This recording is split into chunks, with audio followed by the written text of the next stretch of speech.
We are live. Well, yeah, Eagles Uncensored. Thanks for coming. Being part of the call in. No problem, buddy. Well, yeah, Mitch, I want to start with your thoughts About what? about the Sixers and the Washington Wizards game today. Okay. First off, Tobias Harris killed it. 20 Yeah, points in the first half. That's like unheard of out of him. If it wasn't for him, we would have got blown out. Yeah, We would definitely. have got blown out. It was the Washington Wizards and the refs against us. I mean, the refs were just so freaking bad. Bradley Beal traveled, and then he was laughing about it. Beal was laughing about it Exactly. because he knew he traveled.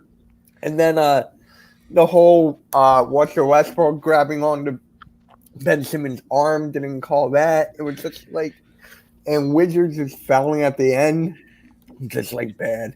Because they know they're desperate. They're not, and that's the thing too. I've been seeing a lot on Twitter. People are memeing on the NBA officials. You're kind of like Photoshop Wizards jerseys on them. My buddy Andrew Collins that I went to high school with, he said he has a picture of an NBA. He took a picture of a ref jersey. Said, "Oh, look, my new Wizards jersey came in." Yeah. But yeah, it's like, and this is the thing I might, because after this, I think this is going to be like one of the ideas I might talk about. Why is the NBA letting certain players get away with certain calls? Like, God, I can the only guy few players I can think of is LeBron. Well, mostly LeBron and Westbrook. Westbrook, I think over the years has pretty much just gotten away with a lot of stuff. Yeah, don't get me started on that. Yeah, that's going to be like a whole nother video on it itself. But yeah, I mean, look, a win's a win. It's at home. Over 11,000 at the Wells Fargo Center. But like, and I kind of agree with Lindy. I kind of agree with Lindy. Like, it should not have been as close as it should be. Simmons was 0 for 6 from the free throw line. He missed 4 wide open layups. The best part out of him was his defense and the putback 360 dunk. Yeah, that was the best thing. Joe, and that's a. And I think Greg Miller did a video about the NBA officials too, and I feel like they can. I feel like I know they screwed us, for the Sixers, but I think at the end I feel like and they know that even the Sixers fans, say refs, you suck, but I think that's like one of the greatest chants I've ever heard. In my opinion, anyways. Because we had so many. We had so many fans there, and we were not used to hearing that many fans. No, but it feels good though to hear after a year and a half. Though. Yeah, I had a couple people there at the game. I'm not going until next year, probably. Yeah, I haven't been to one in a long time, so I'll probably go next year as well. But yeah, to be honest, it should not have been as close as it should. But like I said before, a win's a win with this team. But yeah, it's ridiculous as how most NBA officials are against us. Yeah, and that's just from what I saw over the regular season, even up till now. Yeah, like it's ridiculous how they give. I don't know, because I know that Greg already did a video about that, but Lydia, do you have any thoughts about the NBA officiating problem at times? The officiating has been a problem since the start of the season. Just how, yeah, it hasn't been very good. It's been an issue since the start of the season. There was speculation at some point that some of these referees were coming from the G League, and either that or they got less experience than some of these veteran officials that have been doing it for decades. But sometimes it's just a matter of letting these guys play basketball, and the calls are more so on ticky-tack fouls that there wasn't really a lot there to begin with, and some offensive fouls are kind of BS here and there, and then there's some that they flat out miss. But you can understand that humans aren't perfect. There's going to be inconsistencies in that regard, but you still you still got to do a better job at the end of the day. And as far as accuracy with calling things for both teams. Because like the one official that I thought is kind of like most scrutinized is veteran Tony Brothers. Veteran official is Tony Brothers because I know how scrutinized he can be. Again when with his officiating calling. Yeah. Like how do you like so? Because from what I saw, it feels like say if Ben Simmons takes charge, they don't call that, which and I can understand a lot of people's frustrations. Like I feel like there's something going on with this crew because I feel like because it's showing that it's going in the favor of Washington, but I think at the end we kind of just kind of put the money where their mouths are. They've called on finally called it. Got some calls against Washington, for like after the first three. Well, I think 2.5 to 3 quarters, from what I saw. Yeah. But yeah, it's a good. To be honest, it's a good. Say not a good start, but it's an okay start for the Sixers and on their road to the finals. Hopefully, that's just my thing. It was somewhat average. I would feel for me analyzing the result from afar. Obviously, if y'all don't know about my channel, I'm a Dallas Mavericks fan, but I'll pick out things every now and then that I see when it comes to other teams and other series across the league. But from looking at a couple of things in the box score, like we talked about. We talked about some of the leading scorers of the 76ers in their matchup here, and they kind of caught, they didn't catch the Wizards at the greatest time. The Wizards have been a little bit hot going into the playoffs, and Westbrook's got a legacy that he's got a legacy to protect, and him just being a straight up stat stuffer and not delivering when it comes to the playoffs. So, he's got that on his shoulders, and I'm sure for injured guy that's been consistent on his part, Bradley Beal, he wants a taste. Excuse me. Bradley Beal wants a taste of success as well when it comes to winning games and moving past the first round of the playoffs for the Wizards, since he's been there for the majority of his career. But there's going to be the case throughout the series for the Sixers that you're not going to get 37 points from Tobias Harris, and those are situations where it's going to end up being a factor that he has to pick up the slack for people that can't score the basketball. Ben Simmons, excuse me, sorry, but no, dude, like 6 points, like this is the thing that I'm trying to understand when it comes to talking to some Sixers fans, is that Ben Simmons is not a Draymond Green type of player, and No. I posted this on Twitter. It was a reply to somebody.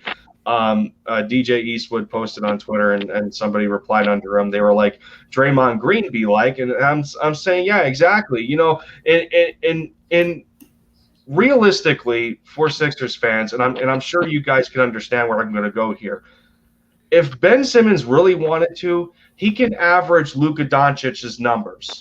I think that's pretty realistic. Like, I think it would be okay to set the expectations for a guy like Ben Simmons to about 25, 8, and 8, that sort of thing. I think that's pretty fair. He's good defensively, and he's able to attack the rim pretty well when it comes to athleticism.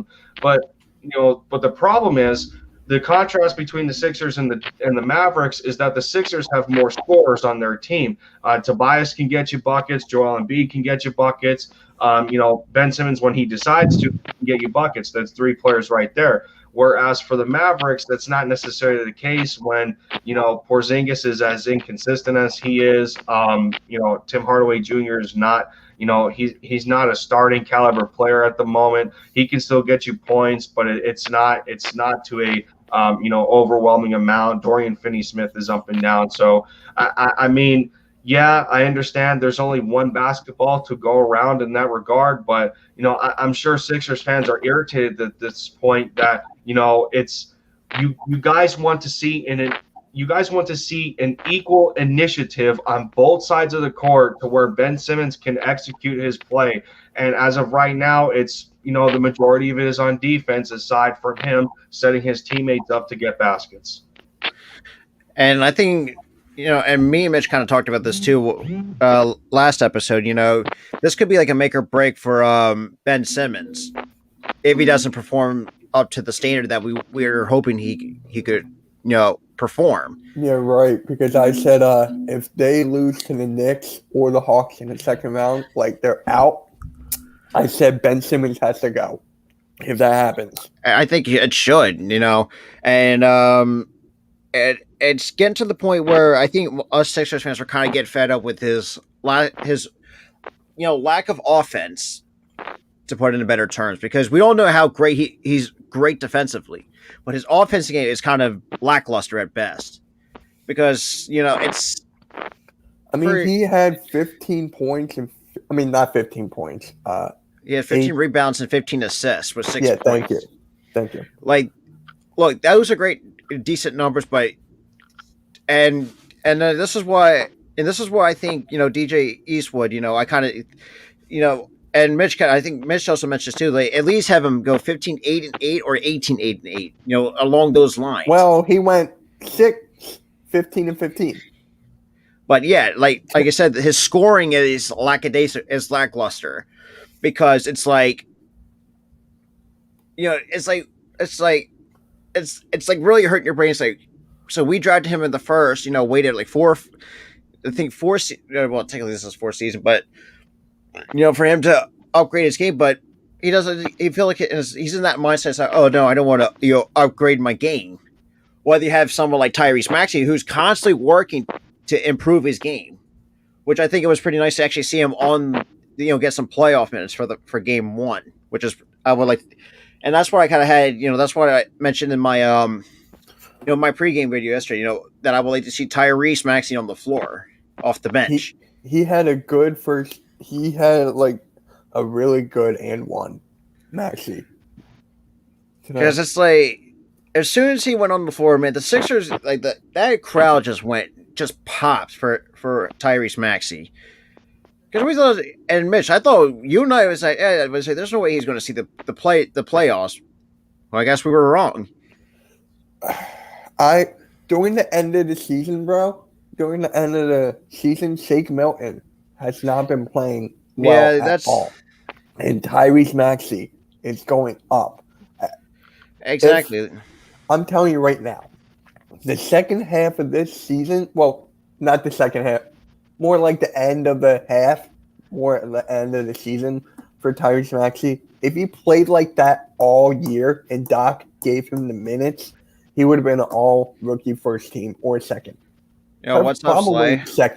Probably second. Slay's in the chat, so what's going on, buddy? Yeah. If you want to be a part of the call-in, I had the link right in the chat, too. But yeah, I mean,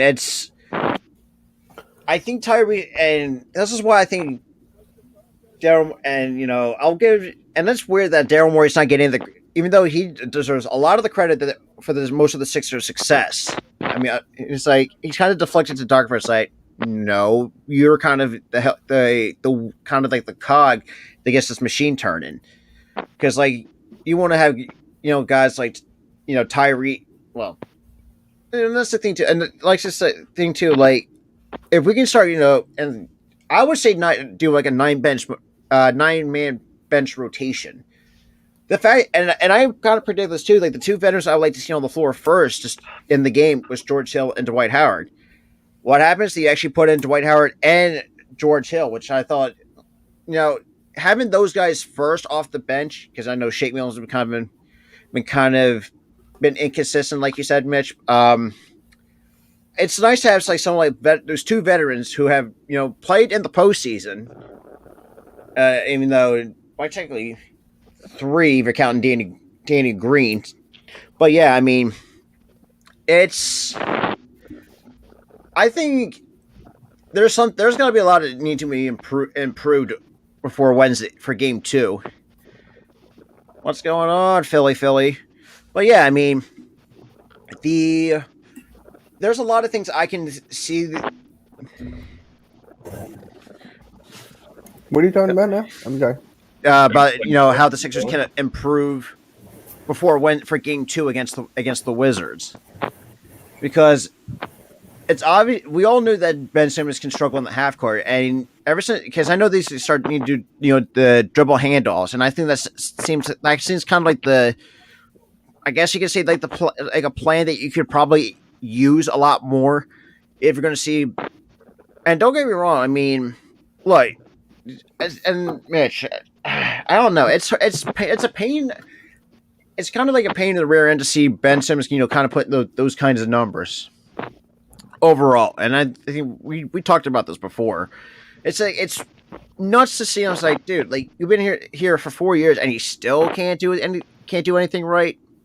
I don't know. That's just my thought on this whole Simmons debacle. Hey Slay, how's it going, man? What up, y'all? Big play Slay in the building. Good to see you, man. Looks like the Lakers are struggling a little bit going into like 9 minutes to go in the second quarter. Yeah, I turned it off my computer. I couldn't. Yeah, we need to stop shooting as much as we usually do. And that's the thing too, and that's another point that if we're struggling from 3, just stop shooting the basketball. That's just my thing, or just stop shooting the 3, I should say. Oh my god, I was going nuts. Like, just if MB takes a step in, just like middle, like to the free throw line, like a mid-range jumper. Time. It's a bucket every time. Exactly. Leave the threes to Curry and Danny Green or George Hill. He had a couple nice ones today. Exactly. That's why, and that's the thing too. Like you can't, and that's the thing too. I don't think, and that's just why I think this is why I was very doubtful of Danny Green at the beginning of the year. It's like it's of his 3-point shooting, but can he? And my mental question was, can he keep up with the new age of the NBA? With the 3-point shooting and all this stuff. First couple, I think, was it first 5 or 10 games in, he was kind of like slow to start, or I forgot how many games it was. But ever since that, he's been kind of red hot from the corner 3. That's just the way. It's just like it's like okay, and and I kind of agree with Mitch here. Like we got 2 guys we need to resign. Ace, resign is Howard and Danny Green, because you cannot let those 2 guys walk. Well, that's just my thing. That's just my thoughts. All right. So I want to ask you this, Robert. It's What's not up? about the Sixers right now. I just have this on my mind. What's It's up? about the Eagles. And last night on my podcast, we were talking about the top 5 quarterbacks in the league right now. Yeah. And I was thinking, who's yours? Top 5? Oh, Yeah. Oh God, that's a tough one. Because Isn't that the whole point? yeah, so I'm gonna God, number Wait. 5. Oh, number Chris 5. Paul's down? What? Yeah, he's down. He has a shoulder injury. I think so. Oh my god, I just saw this.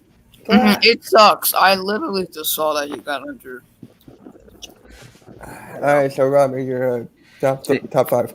Top 5 quarterbacks. Yeah. Let's see. 5. I have actually. Let's do number 1. I have Russell Wilson. Okay. Oh wow. Over I had Mahomes, Patrick. over Aaron Rodgers, over Brady. I just like the way that just what Wilson brings to the table as a quarterback. And look, I mean, this is no disrespect towards Mahomes, Brady. We all know Brady's a Hall of Famer. That's a given. I just want to get that out of the way first. But Brady, because this is what and that's the thing too. And I love how Wilson can adapt to different situations. Despite Seattle is kind of, let's just put it into words that he's kind of dicking them over a little bit. I mean, that's just my thing. But yeah, I have Wilson going is my first choice in my top 5. I know there's some that I would think who haven't played yet, but I think they could have really good potential. 2, I would. I mean, this is going to be a tough one because I know this could differ from a lot of you guys. I would have. I would see what Trevor Lawrence brings to the table as my number 2 quarterback, even though he hasn't played. That's a disclaimer right there. And I mentioned this before. Even though I have some quarterbacks that I've watched, who may played in the NFL, who hasn't really starting to get their feet wet into the NFL. I had Wilson 1, Trevor Lawrence 2 because of what I saw. If he can replicate that or be even better at the NFL level. Number 3 was it Trevor Lawrence. Even though, and I mentioned this was wait. Top 5 going Yeah, into the season. I don't know if I would say that. Trevor Lawrence, top 5. I don't. He's got Wait, did I hear that correctly? Wait, did I miss something? He had Trevor Lawrence in his top 5 too. And I did the disclaimer. This is quarterback. I have some quarterbacks that haven't seen the NFL field yet. I'm sorry. Oh wow! Hey, look, I'm a huge Clemson guy. That's no doubt, and I want to see Trevor Lawrence have success in this league in the NFL. That's a hell of a take right there. I loved him in college. Like I've watched. I'm sorry. Hey, look, dude, that's worse than the PFF rankings. Oh, the PFF rankings don't mean jack shit. Let's just put it that way. Makes no sense. Hey, look. I would say he's like 21 or like 19 or something like that. No, Trevor Lawrence, 29. I'll have him, and realistically, this is just my take. This is my takes, basically. Obviously, and your take is wrong. Hey, look, give me flack for what you will. Like, I enjoy Trevor Lawrence as a quarterback. Some may doubt Going it. into the season, you have him at 2. Going into who's your 3? 3, I had Pat Mahomes because the dude's always great. Like, no matter what the situation is, he's going to wind up winning. He's going to win a lot of games. Over Aaron Rodgers, over Tom Brady. And this is the thing: I'm not a huge Aaron Rodgers guy. I'm not an Aaron Rodgers guy. I'm just putting. Neither am I, but I know it's. I've never was like. I enjoy for what he has done for Green Bay, but I was just never a huge fan of his. Just like as like a person. Neither am I, but I like him as a person. Hey, let me say something real quick though. Just because you don't like him as a person, that's fine. I didn't say I didn't like him as a person, but even though you don't like him, you can't disrespect what he's done. Oh, that's what I'm saying. I don't disrespect of what. I can go on and on. I can go on and on. The amazing things he's done in Green Bay, despite the difficult situation that's going on over there. But yeah, Lindy, Lindy, what are you thinking? I see your wheels turning, bro. Like, I see it happening. What's going on, man? I'm not even stepping foot into the screen yet. I'm sorry, I'm not. I feel like I'm part of a ESPN panel right now where Max Kellerman gets trashed for one of the dumbest takes that he's ever said. Like him trying to say,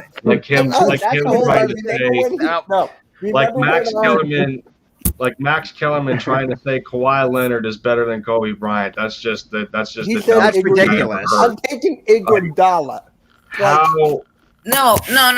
I think he was trying to say that Kawhi Leonard was better under pressure than Kobe. Or in the clutch, yeah, but either way, it doesn't matter. Don't even get me started on that. It doesn't matter what was said. Kawhi Leonard is he's not going to be better than Kobe. There's no way in hell that's going to be. Just like Trevor Lawrence does not belong anywhere near the top 5 in this discussion. He shouldn't even be top 15 or 20. Nothing. That goes for. That's why I had him at 20. Not that, but if you have a QB that high who's never taken a snap, that's a slap in the face to everyone else who has. That's even a slap to Cam out there. That's a slap to Cam Newton. All right, Rob, what was your 3 and 4 and 5 again? Your 3, I had Pat Mahomes because we all know he's going to win. That's just my thing. Okay, who's your 4? 4, there's a lot. Let's see. I have one guy in mind. I can't think of his name right now. What team? Give me a minute. I'm really drawing a blank here because there's so many quarter. See, I could just throw out a top 5 right now and just make it the Yeah. make it the Can we consensus start for off with? everybody. I Yeah, like which one might Philly go? Jim's top 5. I like Pat his a lot last Mahomes, night. Pat Mahomes, Aaron Rodgers, Russell Wilson, Josh Allen. And if we're basing off of last season, you got to throw Watson in there. You do. Yeah, I you would do. say one Mahomes. Yes, I'm showing my face now after that. I would say 1 Mahomes, 2 Aaron Rodgers, 3 I would say Watson if he plays, and of course of last year, and I would say 4 Russell Wilson and 5 Josh Allen. Yeah, and that's the thing too. I've been thinking too. I have a huge doubt that Deshaun's going to be playing. No. But that's the thing though. It's not about next year. It's about based off. It's about this past year. Yeah. How you had Trevor Lawrence makes no sense whatsoever. And look, that comes from my Clemson bias. That's just my thing. So who's your 4? 4. Good Lord. I guess I'll have to go with that. I'll have to go underrated Josh Allen. I mean, my thing is like he's. Hey, look, I'm not as good as giving takes as anybody. I just don't want to be rude here. Hey, look, my thing is I don't give the greatest takes, and Mitch knows that. I'm just why do you think I'm laughing right now? I'm just giving what I think. Well, and like you said, going into the season, Phillies won. Woohoo! No surprise there. That's not a surprise. Who gives a shit? Phillies And that's 6-2. Yeah, I guess the Boston Red Sox. But yeah, Wait, what were you going to say? But yeah, like I said, I don't get the greatest takes. Some I might get flack for it. Like, oh well, but if we're going, you already know you're getting flack for it. Hey, look, there's no might. All right, Lindy. Hey, what's look, your top 5? it is what it is. I'll take it for what it is. Guys can give me flack for it, and I simply don't care. And look, this is no disrespect to any of you guys, but I just don't care what other people, not like you guys, but other people think outside of that. But honestly, realistically speaking, if I had to go, because I would, even though Trevor Lawrence has, Okay, who's your 5? 5? Yeah, fuck it, I'll go Brady. Got to get the goat in there. So it's, or do you say Wilson? But I can. He had I'm not laughing at you, man. I'm laughing at Lindy's reaction because I'm intrigued to know what his top 5 is. Who? With all those reactions. Mine? Lindy. No, Lindy's. No, Lindy. Oh, okay. I'm sorry. I thought it was I gave mine last night. Because I don't know if actually Mitch heard. Am I good for my top 5? Let's go. All right. Number 1's Tom Brady. At 43, going on 44 years old, for him to still be able to play at a very high level, you go from a dynasty in New England and take that same mentality to Tampa Bay and bring them out of the grave and give them another Super Bowl. I'm sorry, he's still number 1 until he retires. 2 is Patrick Mahomes. There's no question there. Number 3, Aaron Rodgers belongs at number 3. You can debate that one if you want. 4 is Russell Wilson. 5, Deshaun Watson. 6, Lamar Jackson. 7, I don't know if I can do a top 10 off of my head, but we just talk about top 5 here. Yeah, I know. I just kept going, but I'll stop at 7, and I'll stop at 7, and I'll probably put Josh Allen. I think I'll put Josh Allen at 7. So there's a top 7 from me. Do you know why I can't have Tom Brady really on my top 5 is because he had every disposable weapon to him last year. Literally, every disposable weapon and a solid defense. That's the only reason I could not put him on my top 5. Who was that? I'm sorry. Tom Brady. Okay. I said that's the only reason I could not put him on my top 5. Just because of how well his team was built. I mean, that team was It was just especially the stacked. defense. Yeah, especially the defense. That was just remarkable. I mean, Yeah, They were it's only a about remarkable defense with Tampa Bay. yeah. I That's don't the know only because reason. I don't I don't know if that's fair because they didn't exactly build a good continuity at one point. Like they were one of the biggest favorites in the NFC, and then like 9 or 10 weeks in, they're sitting at 6-3, and people are wondering if they were going to win the division against the Saints. So I don't know if that's a fair assessment. Well, I mean, I didn't think anything of it due to the COVID situation, not having OTAs, not having. I mean, I was obviously going to say, well, it's going to take till mid-season for everyone to, To feel ready, basically. yeah, That goes for every So I mean, I expected everyone to actually start out rough. Honestly, even us. Yeah, Even though we had a coach coming back, even though we had a quarterback coming back, that's still valuable reps. That's still things when you take that away, the continuity is not going to be there. So I was expecting everyone to have hardships at the beginning, for sure. Absolutely. But yeah, I mean, and I know if I said this a lot too, and a lot, said I was surprised with, and when Kerrigan signed with us, at first I didn't know what to think about. I was like, are you? I thought it wasn't real. It was just so surreal. I was like, are you serious right now? I would, and this was about like 8 or 9 o'clock in the morning. It's like, and I was not fully awake yet. It's like, what the fuck is this? It's like, because and Mitch, I think you also mentioned this too, like and Lindy too, like about Ryan, because Ryan Kerrigan over the last decade is known for with the Washington football team, but still, I mean, having someone like him, I think I said this before, like he's a good developmental piece for the younger players that they have on the with this team. And the fact that he is coming on a 1 year deal, I think it's going to be exciting. I say exciting to watch, but it's I don't know. I was just surprised. Yeah, I was just short and sweet. It's the player that I was surprised with, but for how little we got him was very intriguing to me. Yeah, 3.5 for a 1 year, $3.5 million deal. I mean, we'll just put the Kerrigan situation plain and simple. He's the new Chris Long. Mm-hmm. Yeah, I mean, you can't deny. No one's going to deny that. And the fact he's coming in to be a mentor, and he's a good rotational depth piece. That's what he is. I think, and yeah, and I'm with and Slade. So basically, what you said is kind of I said it in a different way because he's going to help guys younger like defensive ends or just young guys develop into potential superstars. Like for me, like Josh Sweat, for example, we all know if he's going to, I know he's going to have a breakout year, and I feel like he's going to have Kerrigan's going to be that mentor to someone like Josh Sweat, especially as an edge rusher. In my eyes, anyways. I hope he helps out Derek Barnett more. Yeah, Barnett.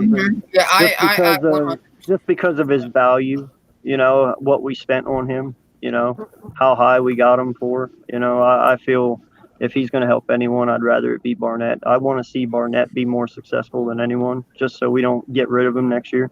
Because he could be good. I mean, he can be great, but he's got to show it, though. Yeah, he's got to prove it. Barring injury, he could be a really good player. It's just that the more injuries he has, it's been taking a toll on his career, I feel like.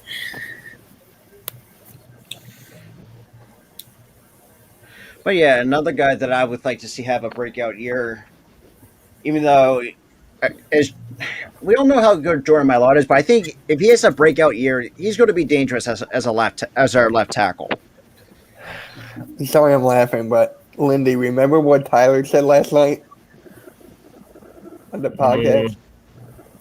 I asked, "Who would your surprise cut be?" Oh yeah, didn't he say Josh Sweat? He meant to say Josh Sweat, but he said Mailata. Huh? What? He made a mistake. Time out. What the hell was that? He made a mistake. He meant to say Josh Sweat, but instead he said Jordan Mailata. Oh, I God. talked to him. He's still bummed about that. No, a surprise cut I would say would be like a Hassan Ridgeway or something like that. Yeah, that's a Greg Ward. I don't Yeah, know if everyone Hassan just. Ridgeway is my That's a whole nother thing. The one cut, I think the one guy I wouldn't be too surprised if he got cut would be Boston. Especially this is in the running back room is Boston Scott because we got we're like kind of set. Both stacked in the running backs and wide receivers. But I wouldn't be surprised that Scott wouldn't get cut, despite the fact you have Sanders who's already got that number one spot locked. You got Kerryon Johnson. You got uh, what's it? Kenneth Gainwell. Couldn't think of his name. There's two other Jordan Howard, which I don't know if he's going to get any time. But yeah, I mean, the other two, other than Sanders, who's got the one spot locked up, I would like to see Johnson and what the fuck? Gainwell. Gainwell. Yeah, Kenneth Gainwell. I'm sorry, Gainwell. Would show because I would like to see carry 3 running backs, maybe even 4 if you're lucky. Because that's the thing with. And I love a discrepancy with Jordan Howard. If he can replicate what he did in 2019, barring that shoulder stinger, would like to see. I'd like to see that maybe even more out of Jordan Howard. That's just my thing with the running back. Mm-hmm. I don't know. Yeah, I think they brought Kerryon Johnson to compete with Jordan Howard for that running back 2 position. What about you, Mitch? What? Like, would you be? I don't because I think this has been kind of like beating around the dead horse a little bit.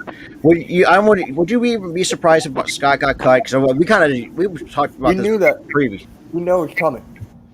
Oh yeah, I mean, as much as I love Boston Scott, but I feel like I don't feel like he doesn't need to be here. Well, actually, I'll take that back. That was a little bit too harsh, but kind of. I think he could because we have like a stacked running. We have like decent running backs. That's not too decent, but you have guys like Kerryon Johnson, who's still young, if he can stay healthy, which is the key to most of this team. If they can stay healthy throughout the season, but I think Gainwell and I think Kerryon Johnson could be the running backs 2 and 3. Well, I say 2 and 3. I mean, you guys may differ who you can have for 2 and 3 at running back, but I'd like to. I think I would have to agree with you on that. Johnson, because he was 2 and Howard is 3. I would say. So you would have Johnson and Howard for your 2 and 3. Yeah, I would have Johnson, Howard, Gainwell for 2, 3, and 4. So. What about you, Lindy? Who would you have for your two and running backs 2 and 3, maybe even 4? I'm not exactly sure that Jordan Howard would make it if a guy like Kerryon Johnson really shows out pretty well in camp, and I get that Howard's kind of that he's that good definition of a bell cow back that can take it between the tackles and everything, but. Even though Kerryon's a bit of a smaller frame, I still feel that he can do the same. I think he's a better catcher out of the backfield. He's just as good of a pass protector. So in that regard, I think that's the biggest competition from a running back's perspective in the room right now is between Kerryon and Jordan Howard. So I would have to think that the number 2 would most likely be Kerryon to me, followed by. I'm not sure in this one. Like you could very well keep Jordan Howard, and that could very well make sense. But what was my top 4? I think I had Miles, Kerryon Johnson, Kenny Gainwell, and Adrian Killins. Those were my 4. Oh, so you have Killins. That's surprising. Yeah, well, it makes sense. It makes sense in a way because the Eagles did re-sign him to a 2-year deal, so they must see something in him that they like, and and it's not just and it's just not from the perspective of offense. You have to consider special teams as well. So Adrian Killings could be that guy that that you can feature on kick returns, so you don't Yeah, keep a receiver out there, and the same could very well go on punt returns. that's what I would assume they would use him as, like a punt returner / kick returner. My question is, would you be guys want to be would you guys want to be surprised if Holyfield got cut from the squad, because it's kind of like a waste of a roster spot with him at I this don't point. even I don't even think he's gonna make the roster because of That's what I'm saying. yeah. Because Exactly. it's just like it's time and time again we have him on the roster, but it's just like we had nothing to do with him. And it's just like you have guys that have like hometown guys like Sean Bradley. You could probably use every now and again. But yeah, I mean, I would, and Killings, it would be an interest. I would like to see as on the special teams. Both maybe a kick return, maybe a punt return. And that's just my thing, because I would like to have like a not say like the, what's the word I'm looking for, like the 4-string running back, if that makes sense, but I'll go with it. But yeah, I'm great. I kind of agree with Lindy. Like we can at least have somebody other than receiver to be on, be on the special teams side of the football. Yeah, no, I think we actually roll with 5. And it all depends on how big the roster gets this year as well. Because I guess they might expand it to 60. I hear something like that. That's what I heard. That they're going to expand it to 60. Yeah, so if they do that, you might roll with more. But I believe we're going to have a lot of double halfback sets. Because they use that in Indy. And if you do that too, I believe Gainwell is going to be a lot of slot receiver, and he's going to be used a lot in the screen game and in the backfield. But that opens up other spots. I believe Jordan, but it's going to go Miles, Johnson. I agree with Lindy, Gainwell, Killings, and Jordan might even make it. He might be your 5th man. I don't know. That one's hard to say. Like I said, it just depends. It is on very the hard to roster say, size. because it's so stacked in the running back room. It's like it's hard to tell. It's hard to look at, say, who do you want to keep and who do you want to cut. You know what I'm saying? Because you got someone like Carry on Johnson. Like I've seen him and I was watching one of his highlights. Like he was just torching up New England like it was just like it's nothing. Yeah. But look what Detroit used him as kind of like a receiver, kind of. Not saying, even though he was a running back, he's like one of those dual threat running backs. You could also put him at the receiver spot. It's just like he was just torching them on the ground, basically.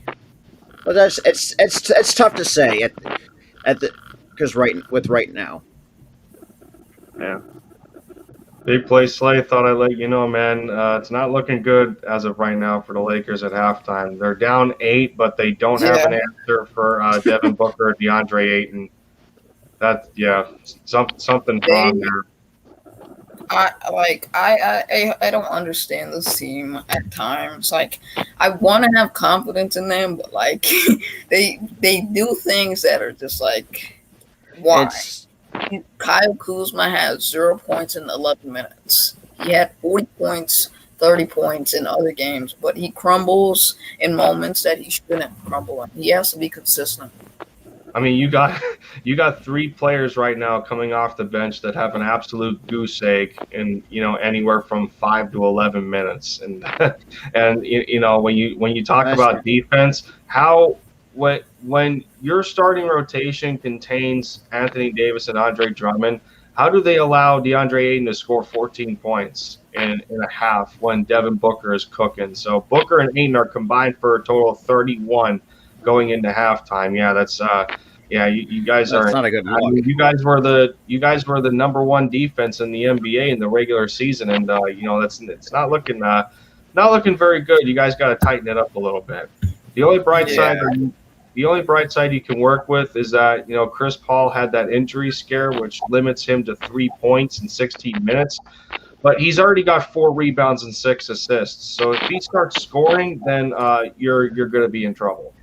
I was about to say, yeah, because how old is Chris Paul? Like 35, 36, Yeah, he's somewhere around that. 36, Like I I think think. he's Yeah. 36. Yeah. The fact that he's playing like his kind of what his younger self used to be is like and that's insane. And this is what and I'm mentioning when I talked about Dwight Howard and he's also 35, turning 36. Still having that young spry in his step. Kind of being what he was. Showing flashes of it basically. But yeah, like it's just like with the Lakers, it's like they're like Lindy said, they're the number one defense, but all of a sudden, like later in the season, like they started to crumble to the point where this and Lindy, I think you and I kind of talked about this a little bit. The Mavericks could take the 5 seed away from the Lakers. I don't know if we Well, talked about that. well, don't they have a 5 seed? We have the 7 seed. Dallas is the 5 seed. Yes, Yeah. I think. Or no? Or are they the? No, I No, think yeah, Dallas had, we are the 5. We are the 5 seed because the Lakers are the 7 playing the 2, and then we're playing the Clippers who were the 4. Yep. and I've been hearing that the Clippers are trying to stay away from the Lakers throughout the playoffs. That's that's from what I've heard because of tank. exactly. The only team I don't want to face in the West right now is the Clippers. I don't want to play them. They scared the crap out of me. Really? I don't know. I'm sorry. I don't have confidence in the Jazz or the Suns. I think we can beat both of those teams. They're very inexperienced and very bad in the playoffs. And the Suns haven't been in the playoffs in like 10 years or like 5 years, something like that. Okay. I don't know. And it's been How many games like, do you have the Lakers winning? Oh, I think the Lakers are going to win in 6 games. 6? I say for us, I've seen people saying Sixers and 5 against the Wizards. I say Sixers and 4, sweeping out the and 6. and Mitch, we kind of talked about this before. Outside of Westbrook and Bradley Beal, you got nobody else who's not even Thomas better. Bryant, he kills us at times, and it's just gonna be bad if he catches on fire. It's over. They get we're game. Screwed.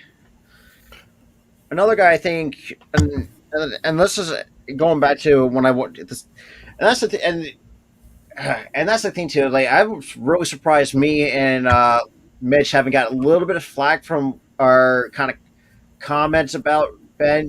This is like a make or break What are you situation. talking about?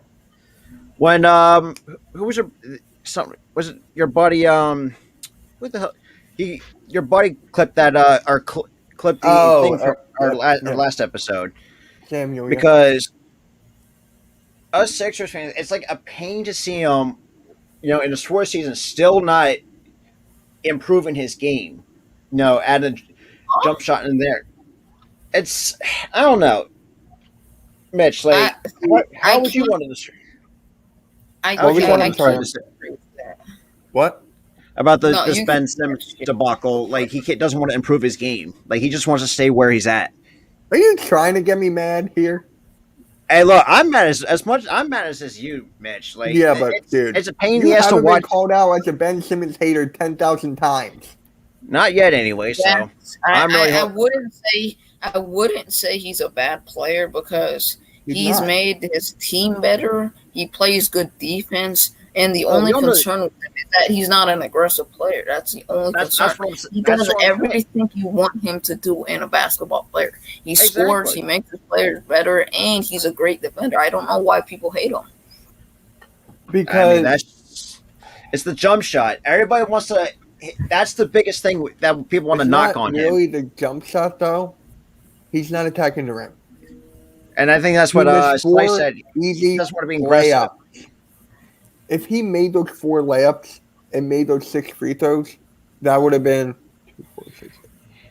That would have been 14 points. And he had 6, he would have had 20. 20, 15, and 15. It's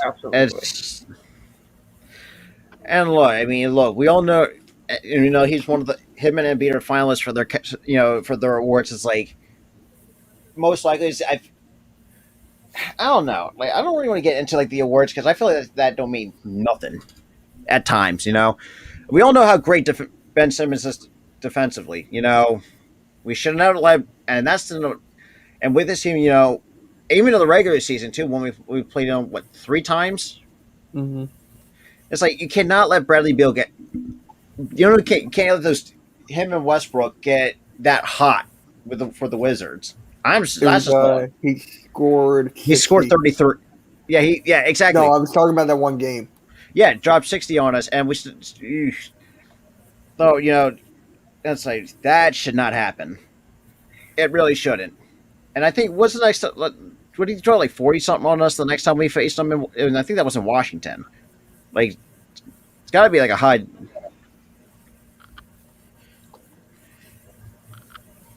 Yeah. Well, yeah, I mean, it's because I was hoping we would face the Charlotte Hornets because the Wizards. I was like, I really don't too care for any one of the, like Indiana. Don't care for at this point. I was like, fuck it. I was like, I was like, I was like, do we really have to? This is what. Do we have to really play the Wizards again? Like, it's just like, I'm sick of playing the Wizards. That's just my thing.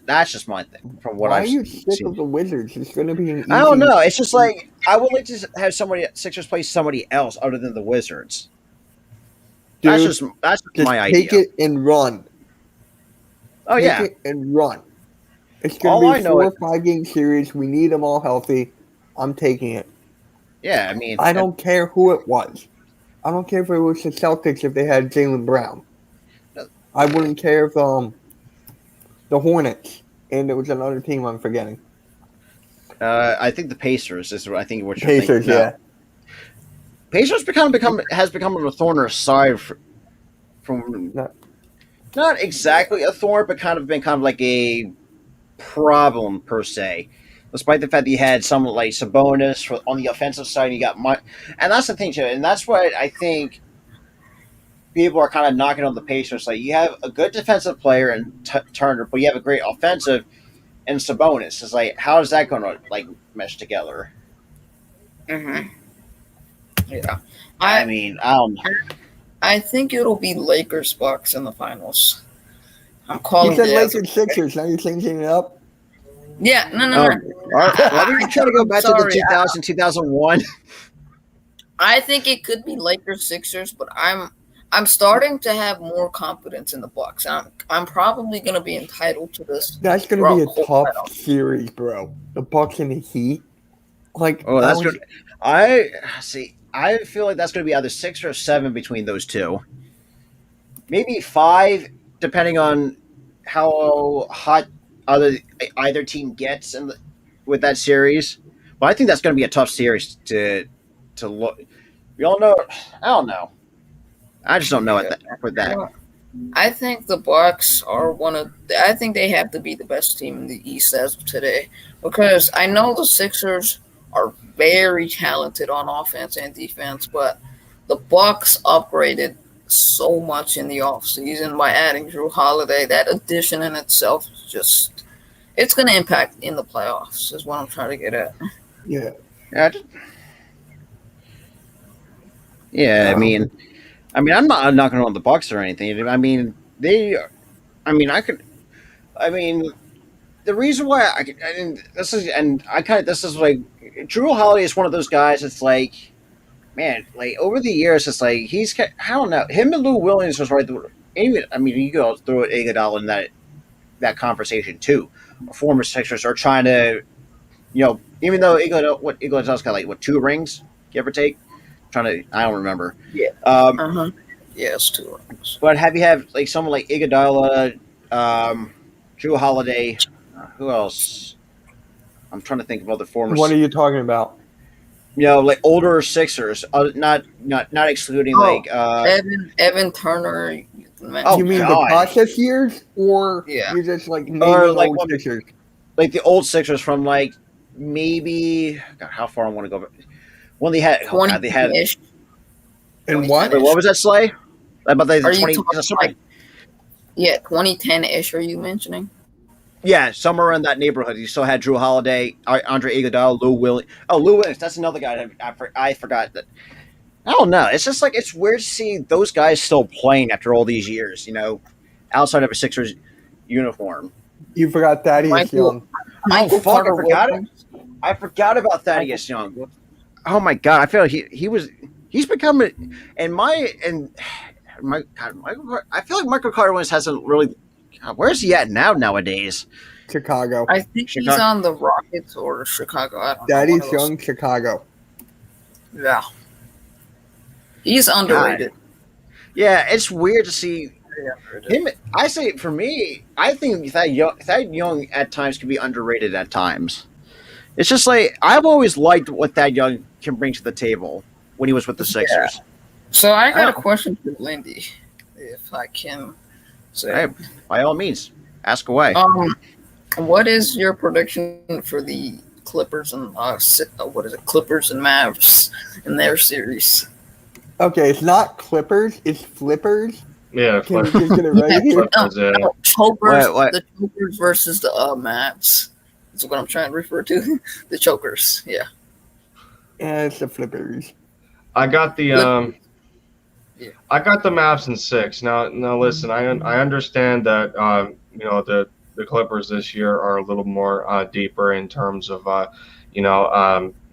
talent with players and everything. They got a few more bigs that they can throw on the floor to battle with Porzingis and whoever is down on their pain, whether it's Cauley Stein or KP, and they had Maxi Kleba in there a little too long for my liking, coming off of a right Achilles, right Achilles injury. It was a little bit tender. He didn't tear it or nothing, but he was in there playing starters minutes, like one of the first games he got back, and so it's not that wasn't an ideal situation to me, but and like I said, I understand that the Clippers are a little bit deeper this year, and they got some nice depth, but the same goes for the Mavericks. Luka's 100%, for this series, and I remember Luka by himself last year took the Clippers to 6 games before they got eliminated. So now that he has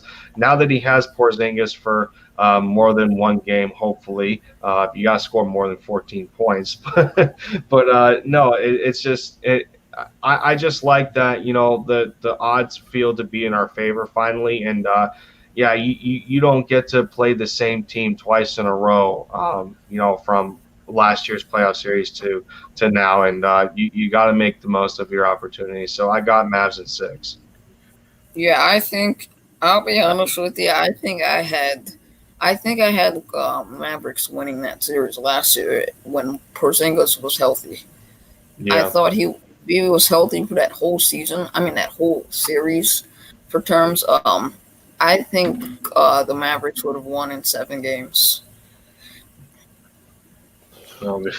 Dude, Luka was on a tear. He was on an absolute tear. He dropped that 40 piece in game 4, and then after him airballing the last 3-point attempts, he still has the guts to throw up a buzzer beater in Reggie Jackson's face and knocks it down for the game winner. I'm telling y'all, Luka's different, and the more experience. Luka Magic can eat. The more playoff experience he gets, the more this league is in trouble. So long as Dallas, does their due diligence and keeping supporting pieces around Luka, then the longer he's in this league, the more trouble other teams are going to be in. I think that's the thing too. I feel like I'm with Lindy's side. This whole league's in trouble. Like when Luka starts getting getting even better as the years go on. Not If just they get better defense, I didn't mean to cut you off.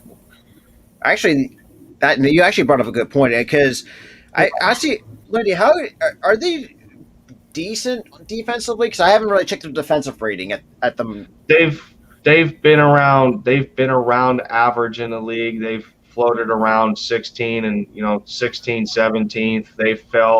They've fallen as deep as I think 22nd at one point, but As of late, they've been a little bit better. It's still not good enough in my opinion, especially when on the offensive side of the ball, you're a team that tends to cool down in the fourth quarter. The Clippers had a chance if they were able to hit some of their shots. Luka cooled down a little bit. He wasn't shooting very well. Porzingis didn't show up until about 4 minutes left in the game, and that was the Clippers' time to capitalize. And because they shot poorly themselves, they weren't able to pull out a win. So that's the biggest thing. That's the biggest thing that I would like to happen is for Dallas to improve defensively. But the players that they brought in didn't really help that cause.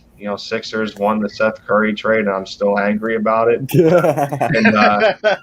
And we tried to replace Seth Curry with JJ Redick, who doesn't see the court enough because he always tends to be hurt at the wrong times. But it is what it is. Gosh. Yeah, but that's the thing. And I remember because I've watched God, what the fuck's his name? The flight Mike, because I actually kind of liked it like a stud.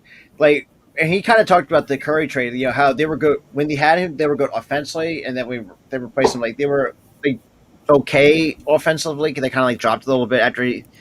It's weird now just looking at it. It's like, shit, did we really just get Seth Curry in a Sixers uniform? Like, I was like, what am I seeing with this team? Like, am I? It feels like in my mind, I'm like literally dreaming. It's like, am I dreaming right now? Like, are we getting like some like? Not to mention if I having someone like Daryl Morey, got it. I wish I could have recorded my action. I was fucking cheering up and down when we got shipped Horford out to OKC because I fuck this shit. Like, I am not dealing with this dude any longer than I have to because he's not but a pain in my neck. Well, anyways, but the fact that Al Horford. Yeah, but you got to think like, about it like this, though. You got to think about it like this. When we took him from the Boston Celtics, right? He was known as the Embiid stopper. Oh yeah, all right. That's I think fine. all Sixers fans would remember that. Yeah, and then who's the Celtics' best center now? Robert Williams, Daniel Tice. We actually hurt them in the long run. Exactly. I mean, and Boston, if I remember correctly, also shot themselves in the foot too by trading Daniel Tice, and I thought he was a good, solid player for them. Defensive, I mean, I know he couldn't guard Embiid, but I'm just saying, but he was a solid player. I mean, he's not. I don't know. It's hard to describe Daniel Tice, even though I think he's like a solid, decent player for himself. After the Boston shipped him out to. Fuck, where did he go in the? I can't remember. I can't remember the team that they shipped him off to. He went to the Thunder. He went to the Thunder. He went to the Thunder. Okay, so he went to the Thunder. Yeah, he went to the Thunder for 2 seconds for a couple picks and Danny Green. Yeah, exactly, and that's the thing too. Like having and early and say I don't know if because I was very doubtful of Danny Green when he came into Philadelphia. It's like, did we really need someone who's what? God, was he like 34, 35? I don't know how old. Horford? Danny Green? He's up there. But yeah, I was kind of doubtful about him coming in. Age-wise, can he keep up? Can he still have that defense? Yeah, basically in terms of can he keep up for a guy his age? Having he's doing a great job. Exactly. That's my thing too. I was very doubtful at the beginning of the season, but as soon as he started get that red hot 3-point streak going, it's like, okay, can we just resign him already? Just like I don't know. Like at times, I feel like he can be clutch at times. It's like, ugh. It's like it's 50. Well, and I get it. Most analysts and sometimes I take it with a grain of salt. It's like he's streaky. But in this recent stretch, like he's been kind of consistent from the corner three, and they call it the greenhouse. It's like, whatever floats your boat with that. That's just what I'm saying. Mm-hmm. I mean, that's my thoughts on Danny Green. How doubtful I was. Now I'm starting to eat my words. as soon as he started getting You're hot. gonna eat. I'm telling you right now. You're gonna eat your words about this whole Trevor Lawrence. Well, Yeah, telling you no. right now. to be fair, in like 2-3 years, he's gonna be top I'll 3, give you top that. 5 quarterback, I would I'll say. give you that. 2 to 3, I'll give you that, but not now. Yeah. But yeah, I mean, yeah. I wouldn't I'll raise that up to Rob, 4 or 5. wouldn't say top 5 as of right now. I don't think it's top 20, to be honest. He's not even top 25. I gotta wonder Yeah. how long No, we're carrying the no, stream on no. here. We're already an hour in. Time flew. yeah. But yeah, I said, okay. I'm trying to think of a. Okay, let's do it this way. Who do you think is the most underrated player in pro sports? Doesn't matter if it's the MLB, NHL, NFL. So what are we saying here? Like who do you consider? Let's say who do you consider the most underrated player? Let's say in the NFL. Since football season is already on its way. Shoot. Oh, that That maybe is that'd be a hard. You can't. yeah, answer exactly. that. It's like man, I should. Yeah. I don't think I Too can broad answer of a that. question. What? Like who's the most underrated player in the NFL? I don't think I can answer that. There's a couple. Alright. Kirk So you got a Cousins, Matthew Stafford. Oh wait, I got one. Wow, I Yeah, got one. those two are Jimmy underrated. Garoppolo. Okay, so Mike's got Jimmy G. Slay, you had what? Cousins and who else? Because No. I had, if I were to base it off of just like this year, and we were talking Stafford, Ryan, Derek Carr, and Kirk Cousins, I'm picking Derek Carr out of those 4 quarterbacks. I would say, I'll agree with Slay here because I feel like Derek Carr. People kind of start, someone to look for, kind of like trash on him a bit because I was like, oh, he's with the Raiders, like he's not going to be, the quarterback that he thought he was going to be. I don't know.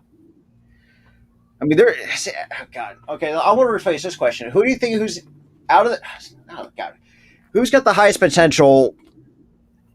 Say from in 5 to 10 years tops. Doesn't matter what player it is in the NFL. You can. Let's ask that way. Who's got a high ceiling? Who's going to be not say a plus, but kind of who's got who's got the highest ceiling? Who's got like from high, medium to low? Yeah, I get what you mean. What position, or it doesn't matter. Doesn't matter what position it is.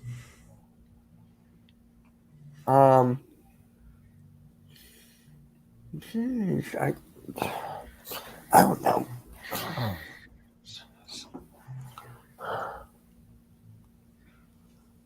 God, I'm thinking. See, not running backs. Wide receiver was. I feel like Devontae Smith has a decent high ceiling, but there's so many other players over.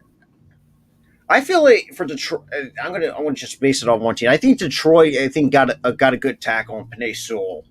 I think he's got a really high ceiling for when it comes to for the tackles. Since what the fuck? God, I'm trying to think. There was a team that passed up on him that. Fuck, I can't think of the team. Oh, Cincinnati. I couldn't think of it. God damn it. It's just like, and I'm looking back and it's like, why would you take a wide? And it's like, and that still blows my mind. How, I don't know, because Jamar Chase is a good wide receiver. But I would wish they just could have done with their needs. If you could have Lindy, I think you also have Penei. Wait, where'd you have Penei Sewell in your mock draft before?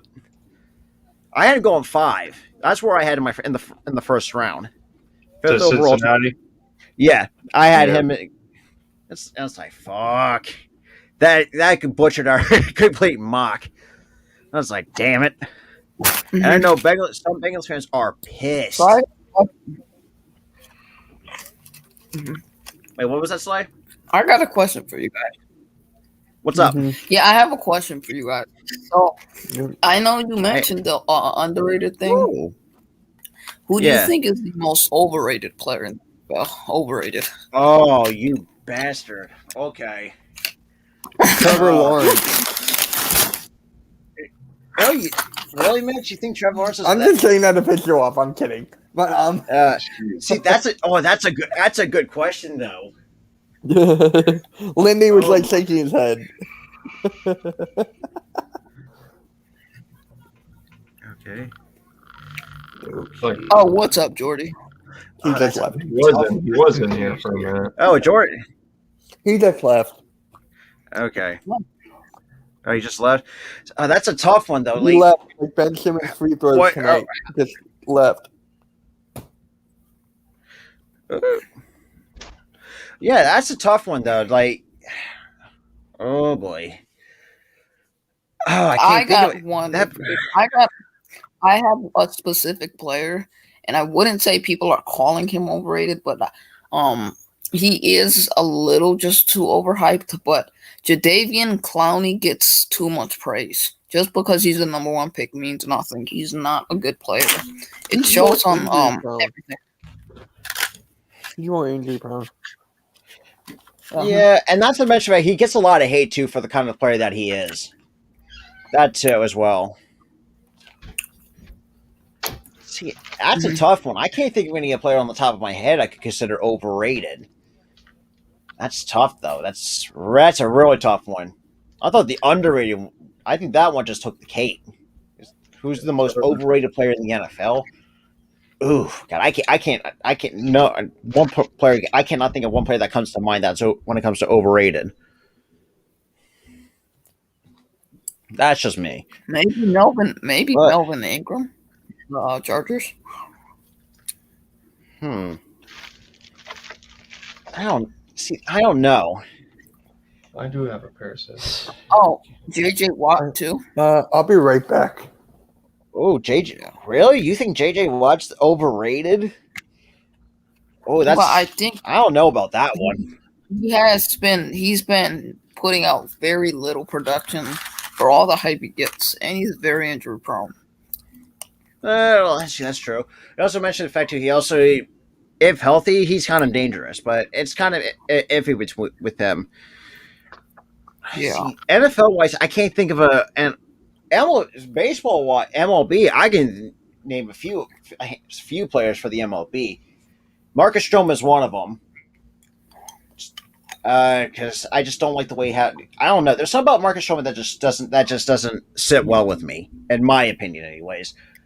Because he's like even though he's because obviously because I hate to mess with every fiber of my being, but I have a few players from the Mets that I've liked. Mike Piazza's one of them, but overrated is Marcus Stroman. Just because like he's too cocky at times. He's also arrogant as well. Like he just, you know what I mean? Like he just kind of he just runs his mouth. Oop. Yeah. Okay, let's see if I There it is. Yo, Jordy. Oh, I got kicked back out. hang on. I think something may be wrong with this, like Mike, maybe. I would think so. That or maybe I don't know. Oh Jesus! Yeah. Let me get this. I don't know. But yeah, I mean, you want to when it talk comes to about Eagles thing? You want to yeah, talk I about mean, I'm anything down for that Eagles. relates to the Eagles? So, I mean, I wanted to, what's that? at least finish up on, finish up on the Eagles. Before give our thought because I don't know. It's tough to see because we all think they can win 7 to 9 games, but if they play their cards right and the way that they do things, maybe I could see them in double-digit wins, and they may maybe surprise us. In my opinion, anyways. What are you talking about now? But give her final thoughts before I end today's show. Basically, Yeah. Final thoughts about the Eagles? yeah. I'm sticking with I'm sticking with the prediction that I've been at. Honestly, What was your prediction again? I'm sorry. the over under for me is 8 games. It's very possible that like worst case scenario I have them going 7-10, and best case scenario I have them going 11-6. It's very possible to see both records, and if they build the proper chemistry, going into this year, and if things really start to click with this new coaching staff with what they're trying to accomplish, then that the sky's the limit for this football team. Yeah, Yeah. I think the Eagles are going to go 8-9 this year. I'm very entitled to that opinion. It's not going to matter It's if not- it's not going to matter if our record's going to be under 500, as long as we know that the team is competitive, that we have something to look forward to, in the progression of this new coaching staff from their first year to the second year. Yeah, because this team is going to be very good in the future. Like They what they're are. trying to establish the culture right now is what gets you excited for the future. Oh And yeah, what they're doing right now is amazing. especially you have someone like Devontae Smith that's going to be a new addition to the wide receiver. And that's another thing too. I'm really hoping he can live up to the hype that he had in college. That's what some people are saying. Like, can he live up to the hype that he had in college? I think he can, in my opinion, since he has familiarity with Jalen Hurts and knows what Hurts can do down the field, and because he's going to be probably the primary target for Hurts. Mhm. I just can't wait for that duo. That's the most exciting. Oh, that's gonna be a fun. That's gonna be a. I'm just ready for football season in general. Like just bring on Eagles football. Well, yes and no, because I would like to still watch my Sixers for the Well, the playoffs. Sixers But will be done by yeah, then. yeah, that's true. But yeah, You I mean mean, the Phillies? I think that's gonna be Phillies every now and again because it's like that's actually that's gonna be a whole new video coming out maybe about like in the next probably like an hour or so. But yeah, I mean, I want to say thank you guys for coming on. Just give our, just ramble on for about sports. Talk about the NBA playoffs. What before I end this, like, do you have any expectations going into the final to the NFL season this year, or Just fans in attendance. well Getting that too, showed but up. yeah, but do you have any like do you guys have high expectations for this team? Like, I just want the team to be healthy. I just want the team to be healthy. yeah, and Jalen Hurts I to feel like do well. that's a huge. That's what we That's- all need. We just need this team to be. This team needs to be as as Healthy. close to 100% healthy as possible. I can't go through another season where we see more than 10 different offensive line rotations. I can't see it. I don't. I can't see that either because that was just painful just to watch. I was like, ugh.